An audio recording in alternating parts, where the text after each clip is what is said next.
Hello friends, সবাই কেমন আছেন? আশা করি সবাই খুব ভালো আছেন। আমিও ভালো আছি। তো অনেক দিন পরে আবারও একটা ব্লগ লইয়া এসেছি। সকালবেলায় আমি ব্লগটা শুরু করে দিছি। আর দেখেন সকালবেলায় কত সুন্দর রোদ উঠে গেছে। তো সেই সাথে সবারই জানাই সরস্বতী পূজার অনেক শুভেচ্ছা। আর আজকে হচ্ছে 14ই ফেব্রুয়ারি, সাথে ভ্যালেন্টাইন্স ডে। তো সবারই জানাই হ্যাপি ভ্যালেন্টাইন্স ডে। সবাই সবার ভালোবাসার মানুষের সাথে খুব ভালোভাবে দিন কাটান, সুখে থাকেন। আর সেই সাথে সরস্বতী পুজোটাও খুব ভালোভাবে কাটান। তো আমি সরস্বতী পূজার দিন কি করি না করি সবটাই শেয়ার করব। আর আপনারা কিভাবে সরস্বতী পূজার দিনটা কাটাইছেন আমারে কিন্তু অবশ্যই কমেন্টসে জানাইতে পারেন। তো আমার ব্লগটা না পুরোটা দেখতে থাকেন। আর সকালবেলায় আমি ব্লগটা স্টার্ট করে দিছি। আর এদিকে ঘুম থেকে উঠে আসলে এই ভিউটা আমার কাছে খুব ভালো লাগে। তো এই জন্য আমি আপনাদের সাথে শেয়ার করলাম। তো সকালবেলা উঠে আমার সব কাজ টাজ করা শেষ।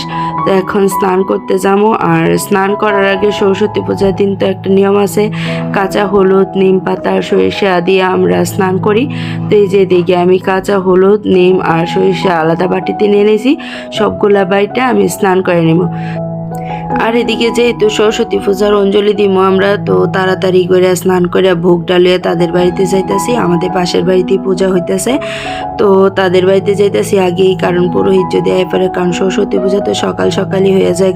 তো গিয়া দেখি যে পুরোহিত আইসে না, আর সব কিছুই রেডি, পুরোহিতে লেগে বইয়া রয়েছে। তো আমি এদিকে আমার ভোগটা দিয়ে দিছি। আর এই যে সরস্বতী মাটা আপনারা একটু দেখেন। আর এদিকে অনেকক্ষণ বইয়া রয়েছি পুরোহিতে লেগে। আর আসলে পুরোহিত আর নাম নাই, তানের অনেকবার ফোন দেওয়া হইতেছে, বলতেছে আরেকটু, কিন্তু অলরেডি 1-1.5 ঘন্টা মতো আমরা বইয়া রয়েছি। অলরেডি 10টা বাজছে, পুরোহিত আর নাম নাই। তো যেহেতু অনেকটা লেট হয়ে যেতেছে, তো আমি বাড়িতে গিয়ে একটু কাজ টাজ করি। পুরোহিত আইলে তাড়াতাড়ি পূজা দিতে যামগা। আর আমরা রাঁধছে শাক, তো এই কারণে আমি শাকটি বাচ্চা একটু কাজটা আগায় রাখি। আমার রান্না করতে একটু টাইমটা কম লাগবে আইসা। তো এইদিকে আমি শাক বাছতেছি। আর এই শাকটা হচ্ছে বোত্তা শাক। এই শাকটা আমার খুবই ভাল লাগে। যেহেতু পুরোহিত আইতে দেরি হইতেছে, তো তার লাগে আমি এদিকে একটা কাজ শেষ করতেছি। আর তারপরে পুরোহিত আইছে, তারপর আমি আইলাম তাদের বাড়িতে পূজা দিতাম। আর এদিকে দেখেন ছোট ছোট বাচ্চারা বইয়া রয়েছে। আসলে সরস্বতী পূজাটা এমনই যে ছোট ছোট ছেলে মেয়েরা খুব সুন্দর করে সাজে, মেয়েরা বিশেষ করে শাড়ি পরে। এই জিনিসটা দেখতে খুবই ভাল লাগে। তো আপনারা কে কে এরকম ছোটবেলা এরকম করছেন? আমরাও কিন্তু ছোটবেলা শাড়ি পরে পূজা করতে যাইতাম। তো এই যে পূজা অলরেডি শুরু হয়ে গেছে গা। তো আপনাদের সরস্বতী পূজাটা কেমন কাটছে অবশ্যই কিন্তু আমার কমেন্টসে জানাইবেন। আর দেখতে থাকেন পূজাটা।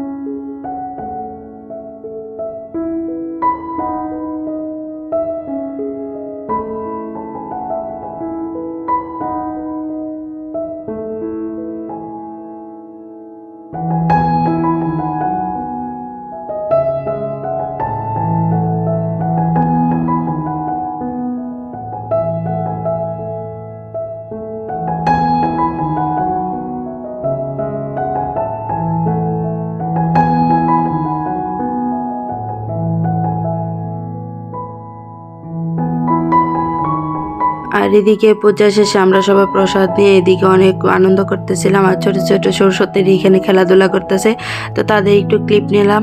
আর এখানে দাঁড়ায় আমরা সবাই একটু সেলফি টেলফি তুললাম। তো পূজা শেষে আর কোনো কিছু আমি শেয়ার করতে পারছি না, যেহেতু সরস্বতী পূজা ছিল, অনেক ব্যস্ত ছিলাম। তো সন্ধ্যাবেলা আমারে কইতেছে চলো তোমার একটা জায়গায় ঘুরতে নিয়ে যাবো। আসলে বরদোয়ালিতে বড় একটা মূর্তি তৈরি করা হয়েছে, প্রায় 40 ফুটের মতো। তো ওইখানে আমরা যাবো ঘুরতে। আর ও আমারে প্রায় 14 ফেব্রুয়ারিতে আমারে ঘুরতে নিয়ে যায়। তো আজকেও আমার সেম কাজটাই করলো। তো এই যে এদিকে আমি আয় পড়ছি বরদোয়ালি ওই পূজাটার সামনে।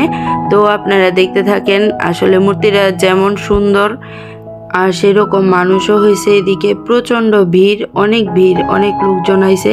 আর আপনারা দেখে অলরেডি বুঝতেই পারতেছেন যে কতটা মানুষ হয়েছে।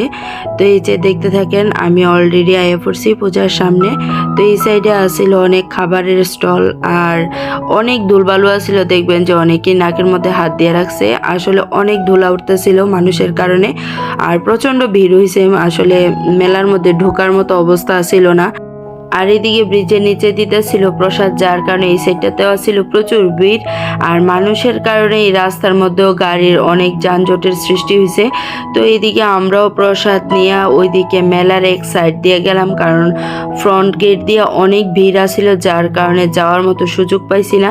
তো ভাবছি যে সাইড থেকে দীক্ষা তারপর চিন্তা ভাবনা করুম যে ভিতরে যাবো কিনা। তো এই যে দেখেন যে সাইড থেকে ভিউটা কত সুন্দর হয়েছে, আর আপনারা দেখলেই বুঝতে পারবেন যে কতটা মানুষ হয়েছে। আর দুর্গাপূজা থেকে কোনো অংশে কম ভিড় হয়েছে না।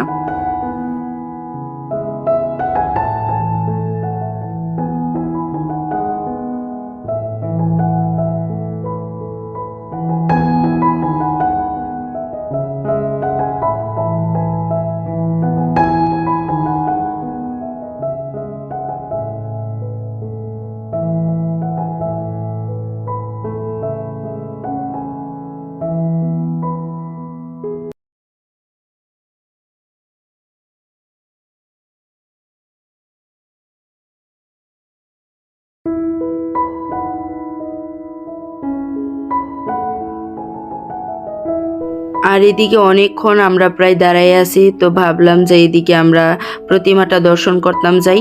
আর যে উদ্দেশ্যে আইছি সেই কাজটা যদি না হয় তাহলে কেমন হইব। তো কষ্ট কইরা হইলেও আমরা প্রতিমাটা দর্শন করতে যাবো। তো এই যে আমি যাইতেছি, আর প্রতিমাটা যতটা বড় হয়েছে ততটা দেখতেও সুন্দর হয়েছে। মূর্তিটা আসলে অনেক অনেক অনেক সুন্দর হয়েছে। তো আপনারা কে কে গেছেন আমার অবশ্যই কমেন্টসে জানাইবেন, তাইলে আমার কাছে খুব ভালো লাগবে। আর আপনারা কি ধরনের ব্লগ দেখতে চান সেটাও কিন্তু আমারে কমেন্টসে জানাইবেন। আর ব্লগটা ভালো লাগছে কিনা সেটাও আমারে জানাইবেন। আসলে আপনাদের কমেন্টসগুলো আমারে সামনের দিকে কাজ করানোর লেগে আরও অনুপ্রেরণা জাগায়। তো ভালো লাগলে অবশ্যই বন্ধুদের সাথে শেয়ার করবেন, আমার ভিডিওটি লাইক করবেন এবং শেয়ার করবেন। আর নতুন হয়ে থাকলে অবশ্যই চ্যানেলটি আমার সাবস্ক্রাইব করে আমার পাশে থাকবেন। আর আপনারা আমাকে অনেক ভালোবাসা দিচ্ছেন, এভাবে দিয়ে যাবেন যেন আমি সামনের দিকে এগিয়ে যেতে পারি। সবাই ভালো থাকবেন, সুস্থ থাকবেন। আবারও দেখা হবে অন্য কোনো ব্লগে।